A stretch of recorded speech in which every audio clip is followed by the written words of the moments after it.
আসসালামু আলাইকুম। High views, আশা করি সকলেই ভালো আছেন। শুভ সকাল। আজকে আমি আদা চা রেসিপি নিয়ে এসেছি। যদিও আগে আমি আদা চা রেসিপি ভিডিও দিয়েছি, তারপর আজকে আমি নতুন করে আবার দিলাম। আদা চা সম্পর্কে আদা চার উপকারিতা সম্পর্কে আমি বলবো আজকে। অবশ্যই আপনাদের উপকৃত হবে। আমার ভিডিওটা পুরোটাই দেখবেন, যদিও শর্ট ভিডিও। তো প্রতিদিন যদি আপনি আদা চা খান, ট্রাস্ট মি, আপনার পেটে চর্বি থাকবে না। বিশ্বাস করুন, থাকবে না। এভাবে প্রতিদিনই নিয়মিত আদা চা খাবেন।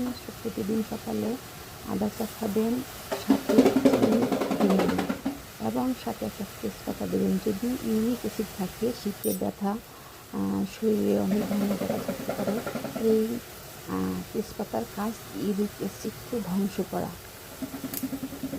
ট্রাই করে দেখবেন। আর আমার ভিডিওটা যদি ভালো লেগে থাকে, লাইক, কমেন্ট এবং শেয়ার করবেন, সাথে সাবস্ক্রাইব করে পাশে থাকবেন। সবাই ভালো থাকবেন। সবাই দীর্ঘায়ু শুভ কামনা করি। সবাই ভালো থাকবেন। আল্লাহ হাফেজ।